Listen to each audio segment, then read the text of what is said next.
তোমাদের সবাইকে Sana's smile education সেন্টারে স্বাগত জানিয়ে আজকের ক্লাসটি শুরু করছি। আজকে তোমাদের সঙ্গে আলোচনা করব তোমরা যারা নবম শ্রেণীর ফার্স্ট ইউনিট টেস্ট পরীক্ষা দেবে তোমাদের জন্য রায় মার্টিন প্রশ্ন বিচিত্র থেকে আজকে সমাধান করে দেখাবো নবম শ্রেণীর ভৌতবিজ্ঞান বিষয়ে মডেল নাম্বার 9 অর্থাৎ 9 নম্বর স্কুলের যে সমস্ত ছোট ও বড় প্রশ্নগুলি আছে সমস্ত প্রশ্নের উত্তরের সমাধান করে দেখাবো। চলো দেরি না করে মূল বিষয়ে যাওয়া যাক। দেখো প্রথমে বিভাগ এর কি আছে, এক দাগের প্রশ্নের উত্তরটা হবে অপশন এ। আমি প্রশ্নটা বলছি না, এটা ভিডিওটা একটু ছোট হবে। 2 দাগের প্রশ্নের উত্তরটা হবে অপশন ডি কম্পাস। 3 দাগের প্রশ্নের উত্তরটা হবে অপশন ডি সময়। 4 দাগের প্রশ্নের উত্তরটা হবে অপশন এ। 5 দাগের প্রশ্নের উত্তরটা হবে অপশন এ 6 দাগের প্রশ্নের উত্তরটা হবে অপশন বি। 7 দাগের প্রশ্নের উত্তরটা হবে অপশন বি। 8 দাগের প্রশ্নের উত্তরটা হবে অপশন ডি ইলেকট্রন। পরবর্তী দেখো কি আছে গ্রুপ বির প্রশ্নগুলো। 1 দাগের প্রশ্নের উত্তরটা হবে মিথ্যা।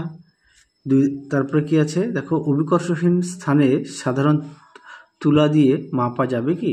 দেখো উত্তর দেখে নাও। প্রশ্নের উত্তরটি তোমরা এখান থেকে এই পর্যন্ত লিখবে, পরবর্তী প্রশ্ন দেখো 2 দাগের প্রশ্নটা দেখো উত্তর হবে 1:4। 3 দাগের প্রশ্নের উত্তরটা হবে শক্তি। 4 দাগের প্রশ্নটা দেখে নাও, উত্তরটা তোমাদের দেখে নাও প্রশ্নের উত্তরটি তোমরা এখান থেকে লিখবে, দেখে নাও এই পর্যন্ত লিখবে। পরবর্তী প্রশ্ন দেখো, সুস্থির কক্ষপথ বলতে কি বোঝো? দেখো সুস্থির কক্ষপথ এখান থেকে এই পর্যন্ত লিখবে। পরবর্তী দেখো 6 দাগের প্রশ্নের উত্তরটা দেখো। তারপর দেখো 7 দাগ, নিউটনের গতিসূত্রের সীমাবদ্ধতা লেখো। এটা তোমরা পাঠ্য বই থেকে একটু দেখে নিও। পরেরটা দেখো গ্রুপ সির কি আছে, একটি সাধারণ তুলাযন্ত্রের সাহায্যে বস্তুর ভর পরিমাপ করা হয়, ওজন পরিমাপ করা যায় না, ব্যাখ্যা করো। দেখো উত্তর, প্রশ্নটা দেখে নাও, উত্তরটা তোমরা এখান থেকে লিখবে,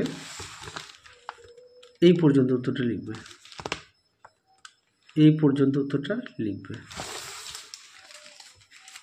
পরবর্তী দেখো 2 দাগের প্রশ্নটা একটু দেখে নাও, আমি তোমাদের উত্তরটা দেখিয়ে দিই।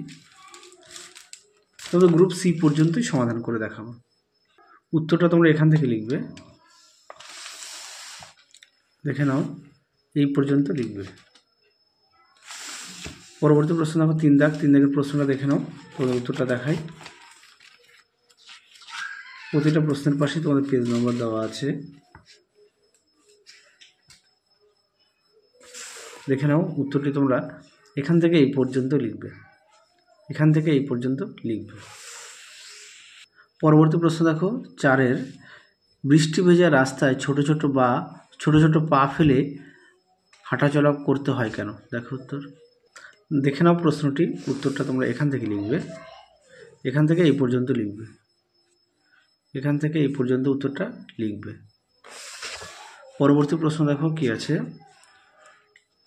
5 দাগের রকেটের কার্যনীতি ব্যাখ্যা করো। দেখো উত্তর, দেখে নাও রকেটের কার্যনীতি, উত্তরটা তোমরা এখান থেকে লিখবে, এই পর্যন্ত লিখবে, রকেটের কার্যনীতি।